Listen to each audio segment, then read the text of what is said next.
From Matthew 26, it says this: While he was still speaking, Judas, one of the 12, arrived. With him was a large crowd armed with swords and clubs, sent from the chief priests and the elders of the people.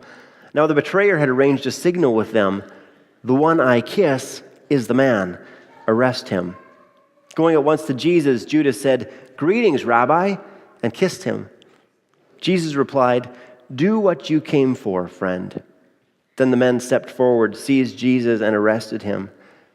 With that, one of Jesus' companions reached for his sword, drew it out, and struck the servant of the high priest, cutting off his ear. "Put your sword back in its place," Jesus said to him.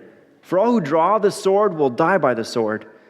Do you think I cannot call on my Father, and he will at once put at my disposal more than 12 legions of angels? But how then could the scripture be fulfilled that says it must happen this way?" In that hour, Jesus said to the crowd, "Am I leading a rebellion that you have come out with swords and clubs to capture me? Every day I sat in the temple courts teaching, and you did not arrest me. But this has all taken place that the writings of the prophets might be fulfilled." Then all the disciples deserted him and fled. That's our text for this morning. Church, I have good news for you this morning, and that news is that God is in control. Would you say that with me? God is in control. Okay, that's great. How many of you believe that? Okay, great. Well, we'll see you again next week. That was a pretty easy sermon, right? You all believe it? I agree. We don't need to spend 20 minutes talking about it. I do want to ask you one more question, though, before you go home with your 3 dozen donuts. How many of you also like to be in control? Yeah, okay. I think we'll stay a bit longer.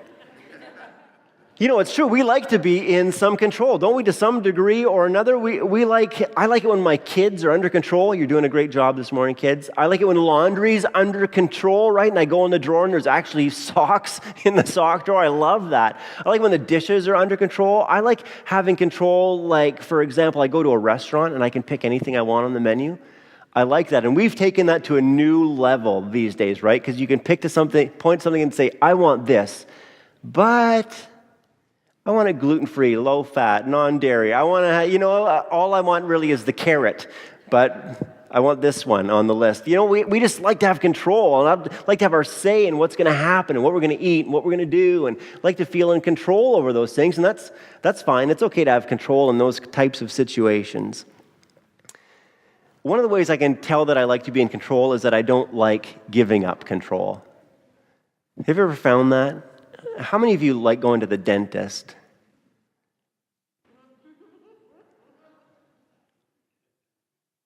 Right? They got saws and drills and things going. You have no idea what's going on. I don't like giving up that control. I'm sure they're doing something better in there than I could, right? I'm happy to not be doing my own dental work, but I don't like this very much for an hour. "How's it going? How's it going in there, doc?" I don't feel good about that. I also don't like going to the mechanics. Nick, no offense, buddy, but I don't know anything about cars, and even though I don't know anything about cars, I don't like handing over my keys and saying, it does this, can you fix that? Are you sure you can fix that? And they kind of sort it out, and then I think, are they ripping me off? Is this going okay? I don't like not having control in those situations, and I think that those little situations point us to the fact that we also don't like giving up control in bigger situations. This morning, as we go through Matthew 26, we're going to see that sometimes we like to be in control of ourselves. Sometimes we like to try and control other people. And sometimes we just really want to control God as well. Let's work through Matthew 26 again together.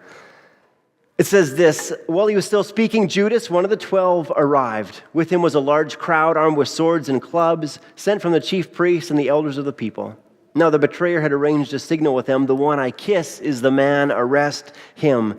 Going at once to Jesus, Judas said, "Greetings, Rabbi," and kissed him. This is Judas, one of the 12 disciples, one of Jesus' closest friends, I think we could assume. This man who's been walking with Jesus for 3 years, and he's come up with this plan. He wants to have control over what happens next, and we don't know why. We don't know what kind of outcome he's aiming at, what he's trying to see happen, but how many of you would say that it seems like Judas is in control here? I would, right? I mean, it seems like he puts together the plan. He sells Jesus out. He has the signal. He gives the signal. Jesus gets arrested. All these things happen according to his plan, what he's set in motion. It seems like Judas is in control. Who's really in control? Oh, it's just not clear, is it? God is, right? Who's really in control? It's dismal. Dismal. You already ate your donuts and you're falling asleep on me. It's all that healthy, heavenly lard. Who's really in control?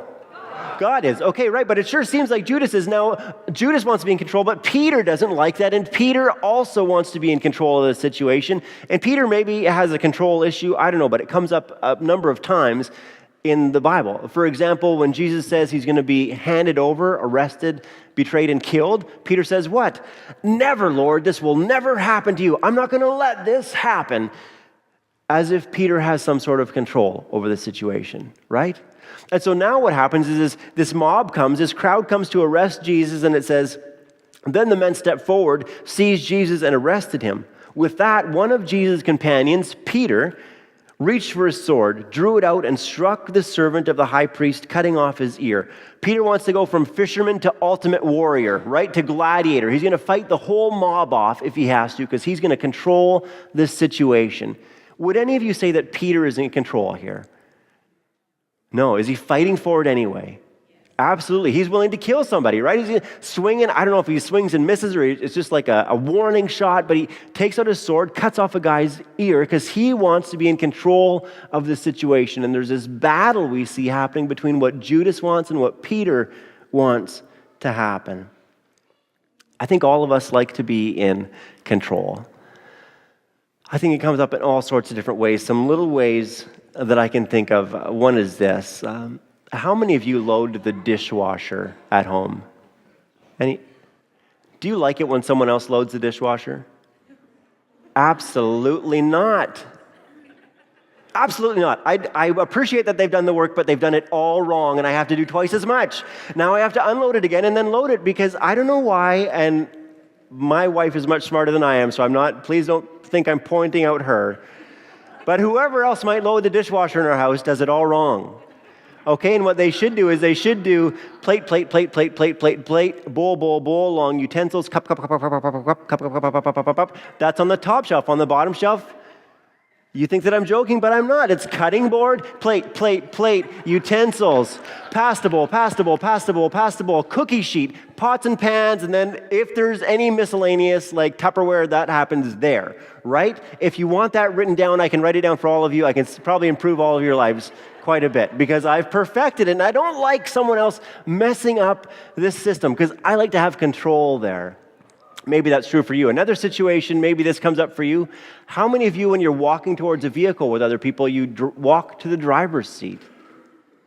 Right? Because you want to drive. Even if you don't know where you're going, you're pretty sure that you should be the one driving. I don't know if it's because we think we're the best driver there or we're just better than everyone else. I don't know what it is, but we think, I should probably navigate this situation.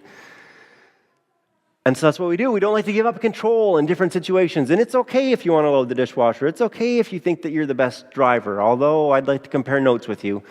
I'm a very good driver. Anyway, it's okay to have those kind of things where you like to be in control.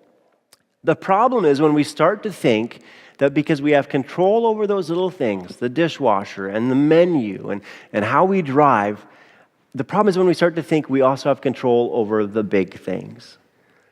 How many of you had anything to do with you being conceived? Pretty significant as far as life events, right? Nothing else happens with that. How many of you controlled the day you were born? No.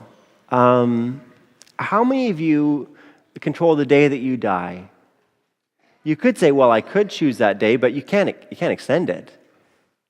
Jesus says, how many of you, by worrying about it, can add a single hour? Can you even add a single hour to your life? Jesus says, no, you're not in control over that. And the Bible tells us we don't even come to faith on our own. It's not our power, it's not our doing, it's not under our control. The Bible says without the Holy Spirit, you cannot say that Jesus is Lord. You can't come to faith on your own. We're not in charge of any of the majors. I mean, the most significant events in our lives. God's in control of all of those things. We can argue with him, we can wrestle him, we can fight him on all those things, but God is the one in control of them all. we like to be in control of ourselves. We also like to control other people.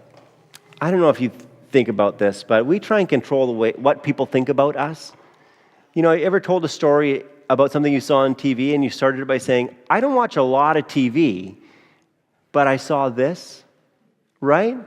You want them to know that you don't watch a lot of TV when really you watch a good 6 to 8 hours a day, right? But you don't want them to know that. I just happened to turn on the TV for 10 seconds. Listen to what I saw. You know, we like to say that. Or we'll tell someone, I was over at Rusty's having a drink. I don't drink very often, right? We like people to know we're not hanging out at Rusty's every day, playing Keno and drinking the drinks. We want everyone to know. We want to try and control everyone's perceptions. We do that with the clothes we wear. We do that with the vehicles that we drive and our houses and how we decorate. And someone phones and says they want to stop over. And for half an hour, we're in a frenzy, cleaning our house, polishing the floor. They come in and we say, oh, excuse the mess. Right? We're trying to be in control of how they think of us and what perceptions they have of us. And the truth is, we can't control anybody. Maybe we could if I was charismatic enough, or if I was threatening enough, or forceful enough, or powerful, maybe I could control you for a little while. But I think the reality is, we can't control people for real. Right? The time comes, if you have children, the time comes when you just have to admit, they're not under your control. Right? You're a voice, hopefully a powerful voice, but it's not like you have everything under control there. Finally, we spend a lot of time trying to control God, and I think often we're the least aware of that control issue. Maybe if you're like me, you've said something like, God, if you just answer this prayer, if you just do this, then I'll do this. Or if you just come through on this one, then I'm going to become a monk, become a nun. Never watch that show again, never drink again, never talk like that again. If you just do this. Or we say, God, if you don't follow through on this, that's it. I am leaving the church. You're going without me from here on in, right? Or we say things like, God, I've been going to church a long time and I put in more than the rest of the people in the offering plate. You owe me this one. Right? We want to try and control God, just like Peter would try and say, that's never going to happen, or I'm going to fight you with my sword, or we just get in this wrestling match with God sometimes, fighting for control. Peter and Judas are fighting for control in this situation. What's Jesus doing? Is he fighting for control here? Or has he given up control? Miranda and I were moving once. I don't even remember where we were moving. It could have been here, and we got our U-Haul all loaded up, and we're pulling our little Mazda behind us, and we're just cruising through the Coquihalla at 50 kilometers an hour, trying to chug up and down the hills. And we're going down the last big hill, and Miranda says to me, Ian, could you slow down a little bit? And I just kind of stay silent, and a minute later says, Ian, could you slow down a little bit? And I said, I did, or I'm trying, or something like that. And, keep going. And then she says, Ian, could you please slow down? I'm not very comfortable. And I said, I can't slow down. Can you smell that? Our brakes are burning. I can't slow down anymore. And we were heading into being out of control, right? We were trying to stop this truck too much, and the brakes were overheating, and we were on the verge of being out of control. I think when we talk about not being in control, we think of being out of control. Right? I'm not in control of myself. I'm out of control. But I think there's another option, and that's giving up control to someone else. Right? I'm giving you control of the situation because you're better equipped to deal with it. I'm giving you control of the dishwasher. You're just better prepared to load it. I want you to drive because you're better equipped. I think what we see Jesus do in the Gospels again and again is say, I've given up control. I've given it to my Father. Remember him saying things like this, I'm just doing what my Father told me to do, or I'm just saying what my Father's told me to say. Or in the garden last week as he's praying, God, if there's some other way, if we can do this some other way, then let's do that, but not my will, but Father, your will. Even here as this showdown's going down, this fight for power, Jesus says what? Don't you think I could just ask my Father? And he'd send 12 legions of angels. I've given up control. Not blindly, not wildly. I've given up control to someone I know. I've given up control to someone I trust. I've given up control to someone who I know who loves me. I've given up control to someone who has ultimate control. Often we want to be in control of ourselves and control of other people, even control God, and we see Jesus here saying, I've given up control. This is all my Father's hands. I'm going to trust him because I know that he's got good things planned, even if it doesn't seem like it right now. It's interesting, isn't it? Everyone's fighting and Jesus isn't. I think we come into this challenge when we want to fight for control because we forget the very first commandment. Who's in control? God. And when we fight him for that, we break the first commandment, because we wrestle with the first one, we end up breaking the other 9 that follow. And we just fight our way through these commandments because of our pride, because of our excuses, because of our control issues. And yet Jesus came and he lived perfectly in perfect obedience to his Father. He gave up control to him. It lives perfectly in obedience to the 10 commandments, never struggles with number 1, so he doesn't have any problem with the other 10. And then what's so interesting about his life and his death and his resurrection is that he goes to the cross for us. And so when God the Father looks at the cross and looks at Jesus, he sees us. He sees all of our sin. Right? It says that our sin was poured out on him. God looks at the cross and sees our sin, looks at Jesus and sees our sin. And the great exchange is that when God looks at us now, when he looks at you now, he sees Jesus. Does that make sense? God looked at Jesus and saw all of our sin. God looks at us and sees all of Jesus' perfection. And there's my daughter that I love, holy, innocent, pure, perfect. There's the son that I love, faithful to me. Jesus gives up control to his Father, knowing that God has got good things in store. But it doesn't always look that way. A pastor I was listening to a bit ago, James MacDonald, pointed out some different situations where it seems like God is in control, and we see some of those in Matthew 26 that I'll share with you. One of them is this: God is in control when you suffer. It's a hard time to think of God being in control, but God's in control when you suffer. Jesus is being crucified on the cross. His Father is still in control of that situation. God's in control even when you're suffering, even when things are going wrong. God's in control when your child is sick. He's in control when a loved one dies. He's in control when cancer strikes. He's in control when you lose your job. God is in control. God's also in control when there's no hope left. There Jesus is with 2 criminals beside him. No hope left. They're guaranteed about to die. There's no hope left, and yet this criminal calls out to him, "Remember me when you come into your kingdom." And that day, that man entered the kingdom of God and sees God face to face, even though there's no hope left. God's in control when you have no hope left, when the prognosis is terminal, when they say there's nothing left for us to do. God is still in control of that situation. God's in control when you suffer. He's in control when there's no hope left. God's in control when it seems like evil is winning. As you look at Matthew 26, doesn't it seem like evil's winning? I mean, as we read through the gospel, doesn't it seem like this is all going wrong? It starts out okay until he gets betrayed, and then he gets arrested, and then his trial is a farce. There's false witnesses that come forward and just make up stories about him. He gets crucified on the cross. It just seems like it's all going wrong. If I was a disciple there, I would absolutely say this is hopeless, and evil has won. There's no way of turning this around. God's in control when you're insulted, when you're persecuted falsely, when you're betrayed. God's in control when people say evil things against you. When the world seems overrun by evil, God is still in control. Jesus said, "Take heart, I have overcome the world." Finally, God is in control when my faith is weak. When my faith is at its weakest, God's still in control. These disciples all run. They all flee Jesus. They betray him. They deny him. They abandon him. God's still in control.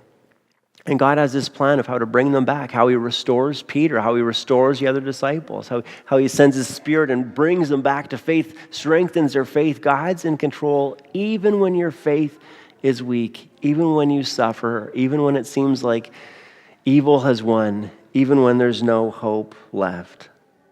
It might seem like it's impossible, but for God, all things are possible. I want to ask you one question before I close. And my question is this.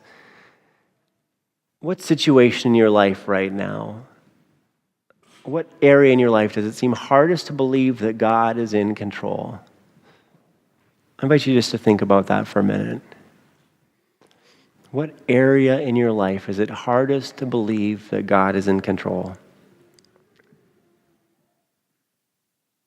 Maybe it's a loved one who's far from God. Maybe it's someone who's sick. Maybe it's someone that's hurt you or someone who's been hurt by the church. Maybe it's a cycle of sin that you just can't get out of.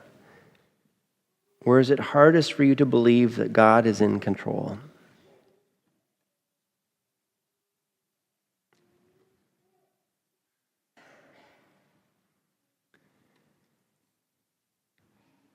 This morning, this Lent, can I encourage you to believe that God has got it all under control, even in the most fantastic and horrendous situations where it seems like there's no hope left, when it seems like evil has won, that God still has a plan. In fact, sometimes that's where his greatest plans unfold. As you think about the death of Jesus, betrayed, arrested, tried, crucified, laid in a tomb, that's when it seems the absolute worst, like there's nothing good that can come out of it. That's where the greatest news comes, that there's life even after death, that there's forgiveness even after condemnation, that you are pardoned and loved and forgiven even though we didn't earn it or deserve it.